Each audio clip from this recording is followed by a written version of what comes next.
El tornado en cuestión recorrió más de 27 kilómetros, dejando en su parte más ancha un reguero de destrucción de 1.210 metros. No hay más que ver cómo las casas caen como naipes ante la fuerza de las aguas. Son miles las viviendas que han sido destruidas en esta temporada de tormentas, que llegan incluso a afectar a grandes ciudades como Shanghái.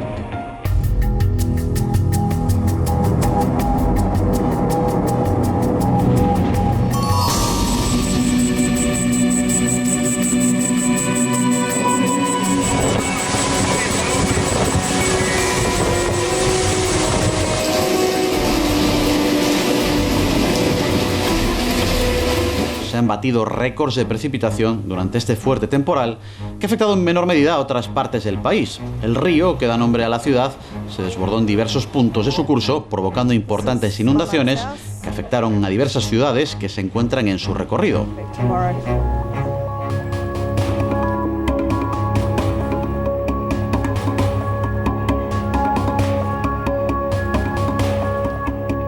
Más de 1.200 personas han muerto esta semana por la ola de calor en Pakistán. Muchas de las víctimas son de Karachi, donde el ejército ha organizado puestos de emergencia.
Thousands of dead fish have been seen floating on 2 lakes in East China's Anhui province after the lake's water became polluted by flood discharges from the upper reaches of rivers that feed into the lakes.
Das hat überhaupt nichts mit Geoengineering zu tun. Ja, also diese ganzen Cover-Stories, wir müssten hier einen Klimawandel aufhalten, das hat was zu tun mit dem zukünftigen Steuersystem der eine Weltregierung, aber weder mit dem Klima noch mit CO2 noch mit Chemtrails. Ja, das ist reine Militärtechnik, was die Nanopartikel betrifft. Das ist wie mit einer Zwiebel. Ja? Die äußerste Schale ist Geoengineering, die ist komplett gelogen. Darunter steht die Militärtechnik, die macht Sinn und Verstand für bestimmte Interessenlagen. Darunter ist der Missbrauch dieser Schäden durch Konzerne, Themen wie Wettermanipulation und so weiter kommen da rein. Und dann kommen wir an die erste wirklich ernsthafte Kernschale, das ist genau dieses Thema Transhumanismus. Und zwar, es wird nicht nur Partikelplasma gesprüht von den Flugzeugen. Es gibt eine zweite Komponente, die läuft unter dem Oberbegriff Smart Dust. Und sie haben alle genau ein Ziel, nämlich eine technische Schnittstelle zu manifestieren zwischen Funksignal und DNA-Lichtkommunikation im menschlichen Körper. Das ist sozusagen das Aufgabengebiet, was in dieser transhumanistischen Forschung und Lehre erforscht wird.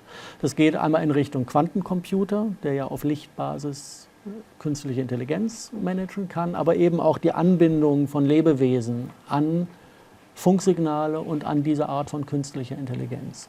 Und meine Gemütszustände sind da auch mit eingeprägt. Das heißt, man kann auslesen, ob ich gerade wütend bin, was auch immer. Und wenn ich das auslesen kann, kann ich es auch rekorden. Und wenn ich es rekorden kann, kann ich es auch wieder senden.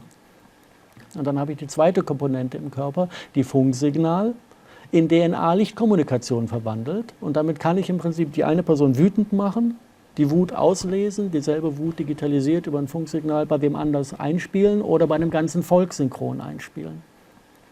Und habe eine Gefühlswallung erzeugt, die vom individuellen persönlichen Erleben nicht zu unterscheiden ist. Es sei denn, ich bin ein hoch ausgebildetes Medium, ja, und habe in meinem Leben gelernt, mit diesem Effekt der Empathie umzugehen.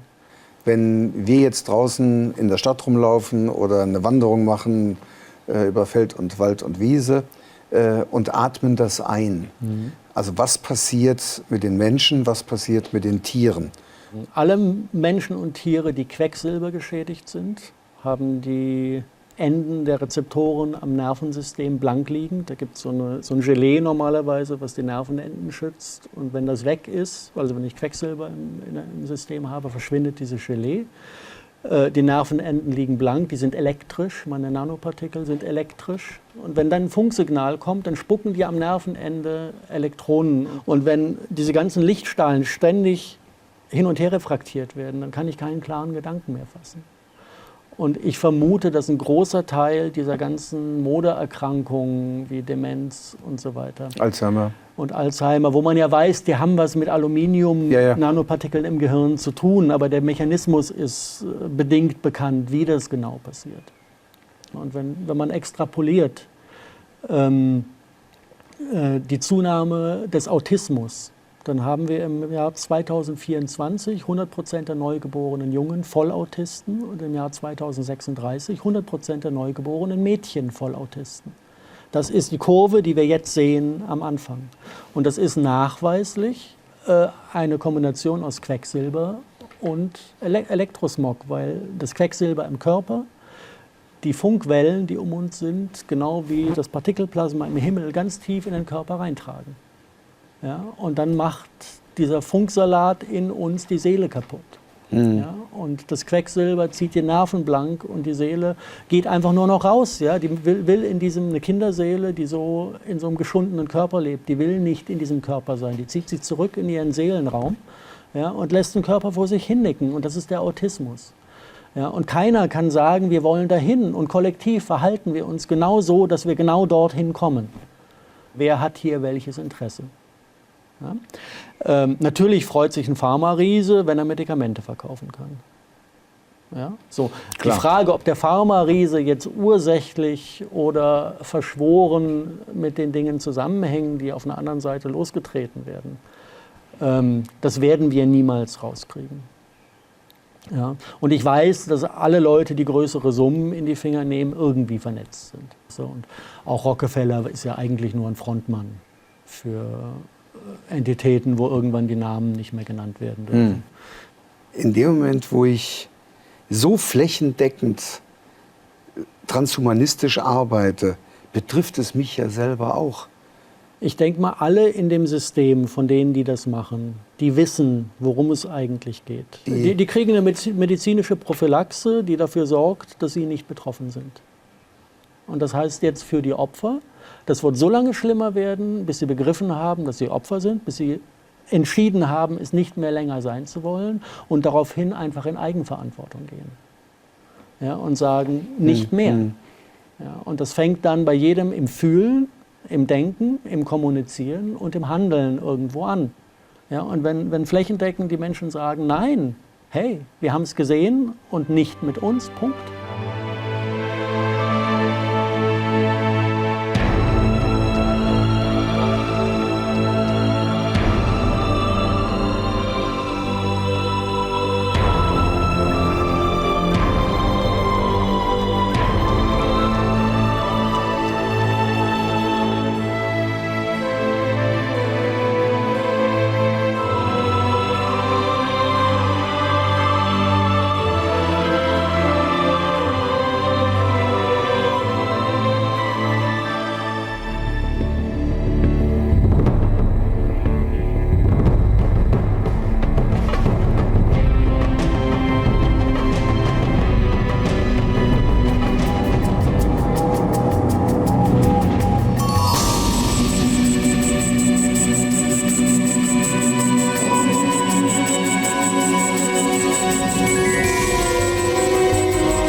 the Thessaloniki program, which in other circumstances could be considered as a very moderate social democratic program, well, now it was very radical, actually, because it is really about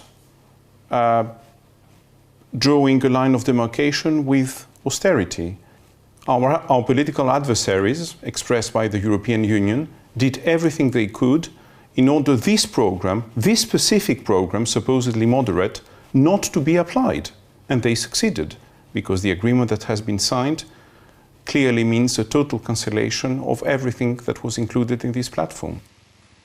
One of the main lines of demarcation was, of course, the question of privatization. The Thessaloniki program was about preventing any further privatization, and on the contrary, guaranteeing that the basic infrastructures of the country, including some that had been privatized, would return in public hands.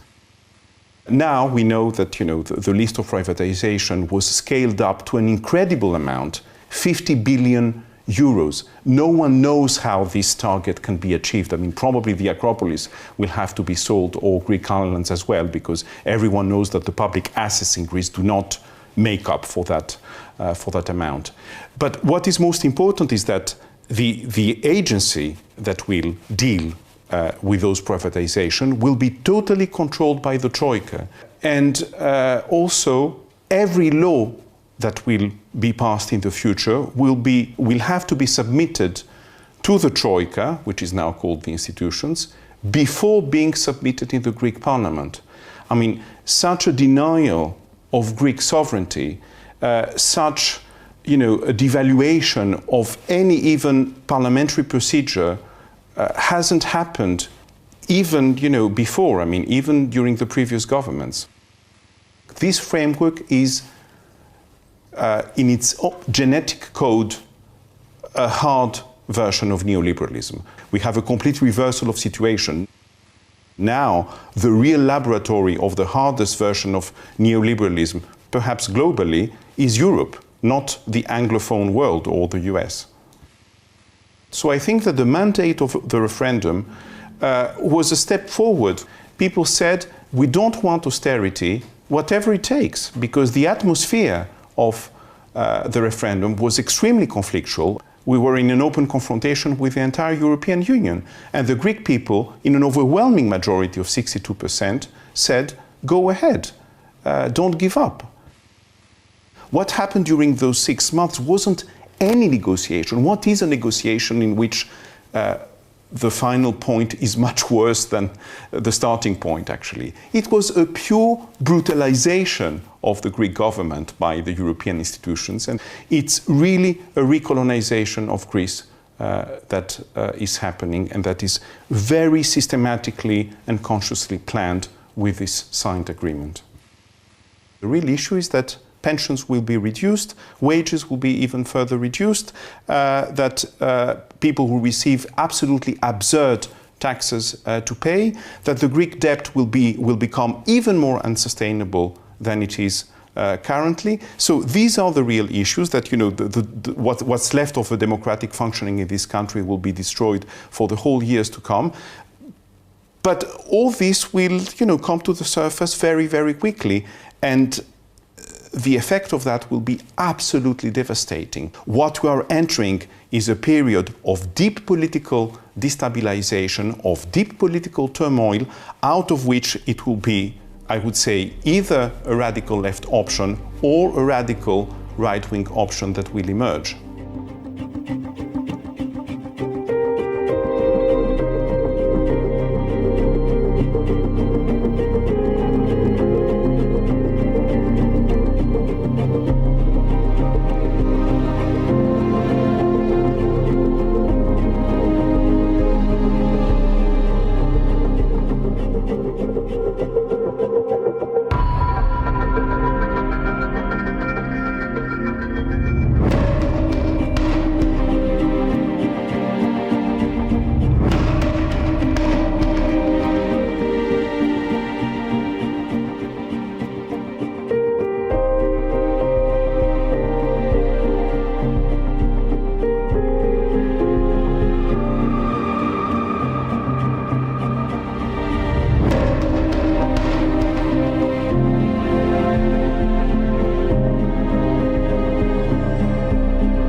Was hier sich abspielt, das würde ich nennen ökonomischer Faschismus. Und da steht Deutschland sehr stark dahinter. Und Deutschland ist also da in einer Gefahr, in eine braune Welle reinzukommen. Und das sollte man in Deutschland wirklich nicht tolerieren. Andere Lösungen gäbe es. Und das ist für mich das Unverständliche. Es gibt zig andere Lösungen für Griechenland, und zwar schon lange. Ich glaube, die Oststaaten wie Russland und China, die vertreten irgendwie eine Tao-Philosophie. Und die Tao-Philosophie beinhaltet, ohne Aggression wirst du deinen Feind bezwingen. Mit anderen Worten, wenn die eine Delegation nach Griechenland schicken würden, könnte das interpretiert werden als eine Aggression an den Westen. Und das wollen die nicht. Aber wenn Griechenland die Initiative ergreift und sagt, wir möchten gerne von euch Hilfe haben und das mit ihnen diskutieren, wären die sofort bereit. Ich kann mir kaum vorstellen, dass es ohne diesen Druck von Washington zu diesem Horrorszenario gekommen wäre. Und der Druck, der muss sehr stark sein, denn da liegt die NATO dahinter. Griechenland ist eines der wichtigsten, wenn nicht das wichtigste NATO-Land für Europa mit einer unheimlich strategischen Position. Und man muss wissen, dass mehr als 50% des Bruttosozialprodukts der USA hängt von Kriegen und Konflikten ab, also von der Waffenproduktion. Der Tsipras macht mir auf keinen Fall den Eindruck, dass er käuflich ist. Er macht mir einen ganz integren Eindruck an sich, dass er so reagiert gegen die Stimme des Volkes. Das kommt mir ganz, ganz komisch vor. Da muss etwas viel, viel Stärkeres dahinter stecken, als wir sehen. Deshalb glaube ich, dass er unter unheimlichen Druck ist.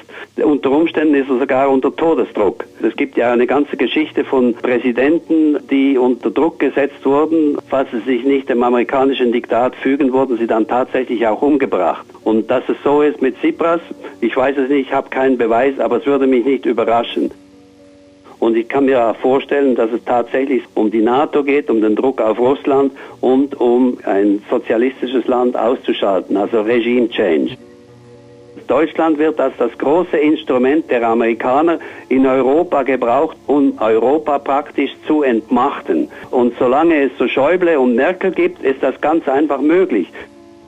Eine gemeinsame Währung ohne eine gemeinsame Politik, das heißt eine Föderation von souveränen Staaten, die sich auch solidarisch unterstützen, ohne so ein Konstrukt von Europa ist eine gemeinsame Währung gar nicht möglich.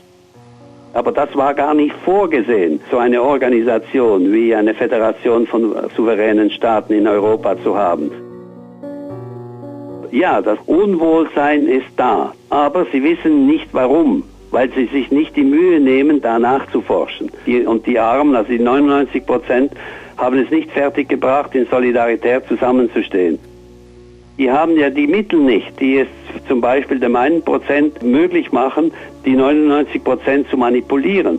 Die haben die Mittel nicht, um eine ebenbürtige Presse oder Medien aufzubauen, die die Wahrheit erzählen, anstatt die Lügenmanipulationen über sich ergehen zu lassen. Die glauben immer noch, was ihnen das Fernsehen jeden Tag erzählt, ist Wahrheit. Es geht dem Durchschnittseuropäer noch zu gut, um endlich zu merken, dass es nur Solidarität gibt, die ihn befreien kann.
20 years from now, we'll have nanobots, because another exponential trend is the shrinking of technology. They'll go into our brain, through the capillaries, and basically connect our neocortex to synthetic neocortex in the cloud, providing extension of our neocortex. Now today, I mean, you have a computer in your phone, but if you need 10,000 computers for a few seconds to do a complex search, you can access that for a second or two in the cloud. In the 2030s, you need some extra neocortex, you'll be able to connect to that in the cloud directly from your brain. And our thinking then will be a hybrid of biological and non-biological thinking.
You know, it's the whole concept of taking the human being to a different plateau.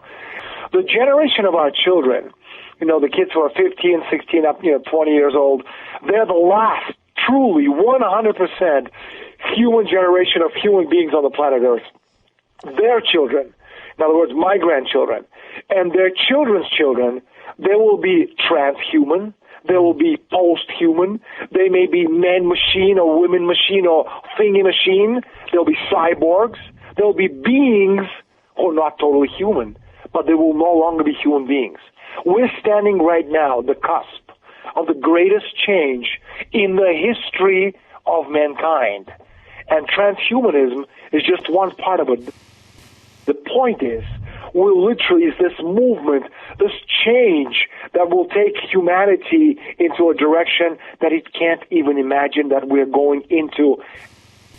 And I'm not talking 100 years from now. This is something which will take place over the next 5 years, 10 maximum. This is what awaits us over the next so few years, and people are still talking about a microchip in your hand. In the next 50 years, we'll be able to create cybernetic individuals who will be completely indistinguishable from people. Just think about it. Think how far we have gone over the last 50 years. Think that 90 years ago, today more or less, they discovered a television set. And now think about what's going to happen in the next 5 years when we will send a manned mission to Mars. Progress and development is directly proportional to population density. And that's something that the elite do not want for us. They want it for them. These are very interesting key issues that people have to understand. On the one hand, they realize that they need this gap between them and us is getting wider and wider because they have so much money. They can use this money to develop technology which is just so far out there. But on the other hand, they're destroying technology, destroying progress, destroying development for the rest of us. Just look at Detroit. There's nothing left of Detroit. It looks like post-apocalyptic city. It doesn't make sense, does it, when a city that's been the motor city, the engine of the economy of the United States for so many decades, is left in ruins unless you understand that the idea that progress and development being directly proportional to population density means that there's going to be more of us. And if there's more of us, there's less food or water for them, the Rockefellers and company. And so for them to live, we have to die. It's really that simple. They need to do something. And the idea is you can use technology. You can invest gazillions of dollars and make this gap between them and us so big that it will literally separate them forever from the rest of us. And that's where all this stuff such as Agenda 21 comes in, synthetic biology, cybernetic immortality. The idea is to download or upload your consciousness into another carrier, be it an avatar, which is where the film comes from, very interestingly enough. It's something which you just carry your consciousness to another level, and you could live in this cybernetic immortality forever. You watch these films, and you say to yourself, it's right there, it's right in front of you. They're making you are used to the idea of the elite emigrating to another place and us living here in abject poverty. People talk about renewable natural resources, talk about oil, and talk about gas, and, the only renewable, 100% renewable natural resource, it's our mind. It's the combined capacity of 7 billion people on the planet Earth to discover universal principles of nature, which help to improve the lives of every human being on the planet. They don't understand that you cannot ever reproduce the divine spark of reason, which is uniquely human.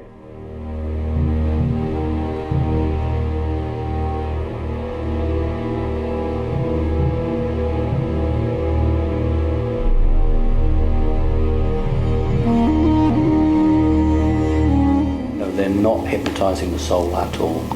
It's the brain. They cannot control the soul.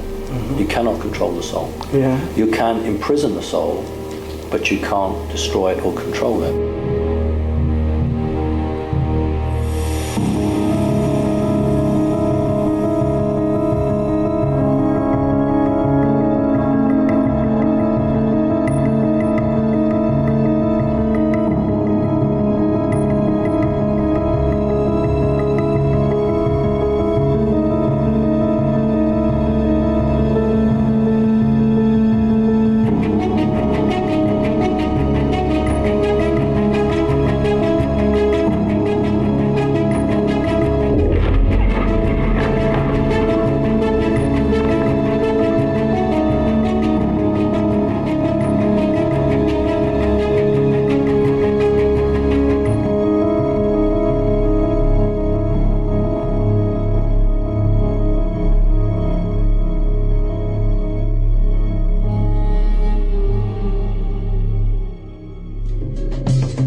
industria farmacéutica y enfermedad, una de las correlaciones más lucrativas de la historia. La revista Forbes señala que las farmacéuticas están por encima de los bancos, automotrices y petroleras en márgenes de ganancia.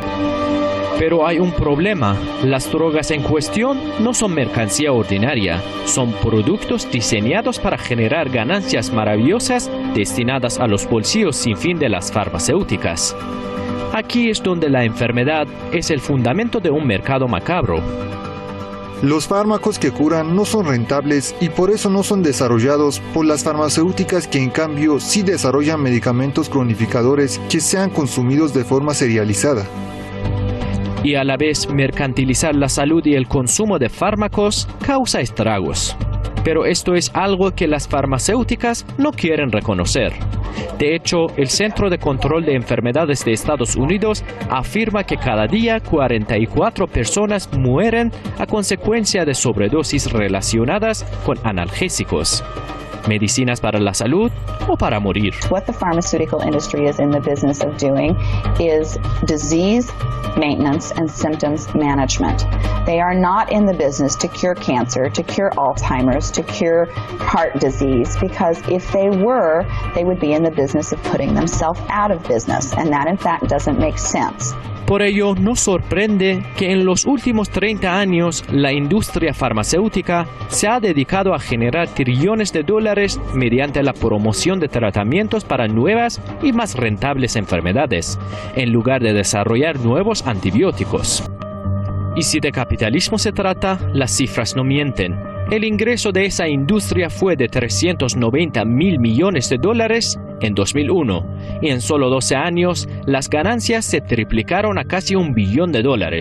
Además, la Organización Mundial de Salud sostiene que las 10 mayores compañías del sector controlan 1/3 de mercado, y lo curioso, las compañías gastan en marketing 2 veces más que en la investigación para el desarrollo de medicamentos. En este sentido, hay quienes comparan a la industria farmacéutica a una mafia, sin ética ni valor. La muerte de los pacientes o la persistencia de sus enfermedades es la causa de los ingresos. Pfizer, Hoffman, La Roche, AbbVie, GlaxoSmithKline, AstraZeneca, Novartis. Llámese como se quiera, parecen ser los tentáculos de un mismo pulpo. Con medicamentos que superan los $100,000 por unidad, el negocio está que marcha sobre ruedas, y mientras tanto, los enfermos más enfermos.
the universe as clumps of solid matter, a much better analogy is to consider that the universe is music.